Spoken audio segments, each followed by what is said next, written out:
కొడంగల్ నియోజకవర్గ అభివృద్ధిపై తెలంగాణ ప్రభుత్వం స్పెషల్ ఫోకస్ పెట్టింది. ఈ నేపథ్యంలోనే కొడంగల్ అభివృద్ధికి మంజూరైన నిధులతో చేపట్టవలసిన పనులపై నారాయణపేట్, వికారాబాద్ జిల్లా కలెక్టర్లు సంయుక్త సమావేశం నిర్వహించుకున్నారు. కొడంగల్ అభివృద్ధిని ప్రభుత్వం ప్రతిష్టాత్మకంగా చేపట్టిందని వికారాబాద్ కలెక్టర్ ప్రతీక్ జైన్ అన్నారు.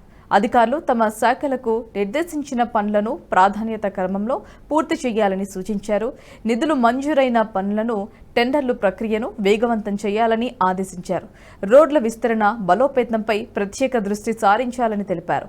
కాలేజీల నిర్మాణానికి యుద్ధ ప్రాతిపదికన భూసేకరణ చేపట్టాలని, భూసేకరణ విషయంలో ఏదైనా సమస్యలు ఉంటే తన దృష్టికి తీసుకురావాలని తెలిపారు. కొడంగల్లో ప్రభుత్వ ఆసుపత్రుల భవనాల నిర్మాణాల నమూనాలు, వైద్యుల నియామకానికి ప్రతిపాదనలు సమర్పించాలని సంబంధిత అధికారులకు సూచించారు. మిషన్ భగీరథ కింద ప్రతి ఇంటికి మంచినీరు అందేలా చర్యలు తీసుకోవాలన్నారు.